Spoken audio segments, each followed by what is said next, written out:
Ano po yung final natin this morning, tsaka ano po yung particulars?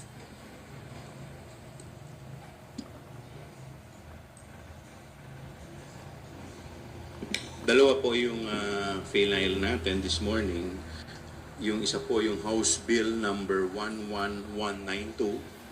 Ang title po nito, an act regulating the allocation and utilization of confidential and intelligence funds imposing penalties for misuse and misappropriation. Yung isa naman po ay House Bill number 11193. Ang title naman po nito, an act regulating special disbursing officers and imposing penalties for misuse and misappropriation of funds. So ano po yung specific na laman? May parusa po ba? Ano po yung mga parusa na nakalagay dun sa proposed bill? May mga parusa. Bukod siyempre sa mga admin at mga criminal liability, nilalagay din dito na pagka ikaw ay mapatunayan na nag-violate dito sa mga batas na to, magkakaroon ka ng perpetual disqualification to hold public office. Apo. Yung isa, yung sa... Pero siyempre lahat naman ng mga to dadaan pa to sa committee. May mga sa section 10 dito sa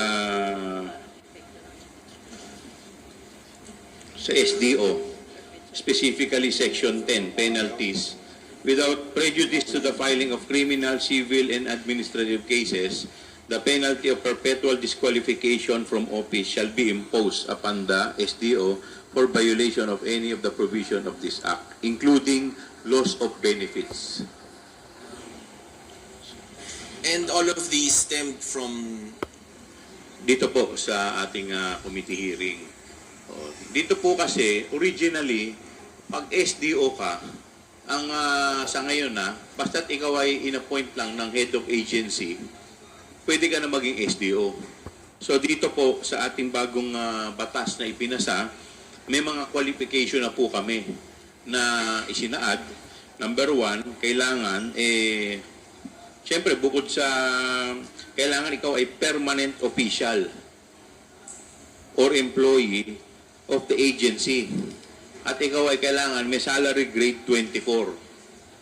Tapos kailangan meron kang educational background na related sa accounting, auditing, or finance.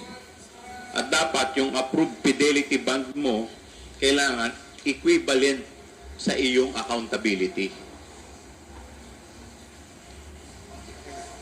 Our next question will be from Marian. Okay. Sir, dun sa, so tinatapos na nga po natin, kumbaga isasantabi natin yung confidential funds, yung probe natin ng good government dito. And si Vice President Sara Duterte, meron din po siyang statement, sinabi niya na with that nga po, at least kahit pa paano, matatapos na rin yung tinatawag niya na may relief daw po pala sa mga personnel ng OVP and sa Department of Education dahil natapos ang hearing kasi nung mga nakaraang linggo daw talaga nababali sa anxious daw sila, tormented. Takot daw sila sa buhay nila and that's why buti naman ngayon. And with the impeachment nga po no, na isasalang na, at least doon daw po masasagot niya yung mga dapat sagutin lalo na may proseso daw ng batas. So, sir, ano po masasabi niyo? Mas mabuti lang na mayroon nga impeachment dahil doon sa impeachment ako lang yung inahabol ng mga members of the House of Representatives. Hindi na nila tiniterrorize yung mga kasamahan ko sa Office of the Vice President. Would you like to comment on that? Na, yun nga, with your pag-summarize or pagtapos po nito ng confidential fund probe ng good government. And sabi niyo po, tatalakayin niyo na rin sa impeachment proceedings, kumbaga, kung magtutuloy po sa Committee on Justice itong confidential fund probe. Well, syempre, nare-respeto naman natin ang opinion ng ating Vice President. At kung sakasakali nga po na ito'y talakayin ng impeachment ng ating Vice President, yung mga bagay-bagay, no, yung mga ibang issue, siguro mas fully masasagot dun sa Committee on Justice. In addition lang po siguro, just a comment, I'm not sure necessarily interrelated naman po sila eh. Kasi yung proceedings dito sa briefing, not really briefing, proceedings po natin dito sa good government in aid of legislation, iba naman po yung tinututukan po natin as compared to impeachment. So I don't necessarily agree, although we respect the opinion, of course, that's the good Vice President's opinion. Pero for her to say na mas okay ng... I think that's the gist of it po, Marian, no? Tama. Na sinasabi niya, buti na natapos na itong good go para makaproceed na sa impeachment. One, the impeachment proceedings is separate. Two, we don't even know if it's going to proceed because as far as we know, there were only 2 filings as of late. And we're unsure yet of how that's going to proceed po, no? If it's going to really afford her that... sabi niya po, she wants to she's willing to have face-to-face. But when it comes to the impeachment complaint po, that's a separate matter. It's different from this. So we are not sure also kung the articles of impeachment himself would include this. So it really depends po on yung basis doon. So yung point lang being, parang these are 2 separate matters and I'm not sure if it really follows po. No?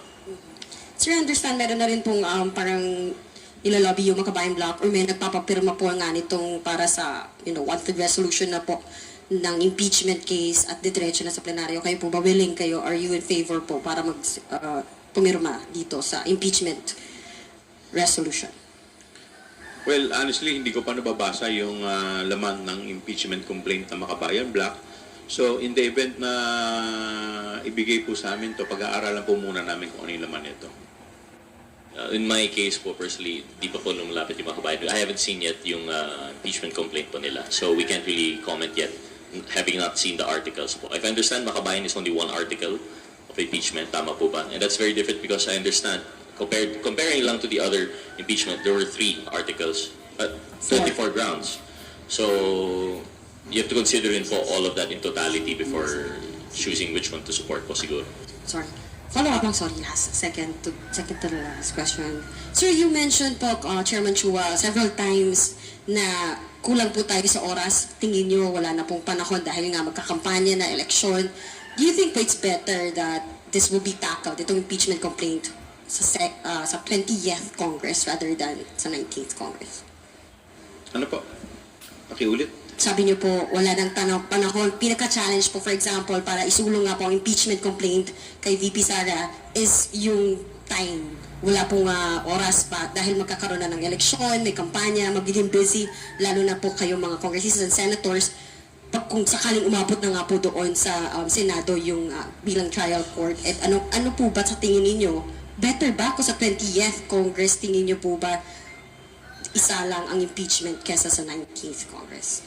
Well, yung Senate kasi is a continuing body. Hindi naman yan matatapos. Meron pa rin naman 12 senador. Yung comment ko po ay personal opinion ko lamang yun.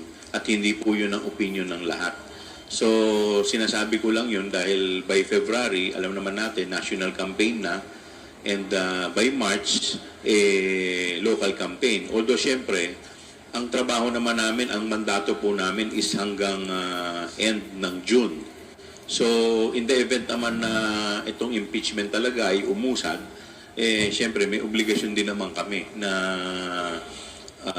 ito ay gampanan.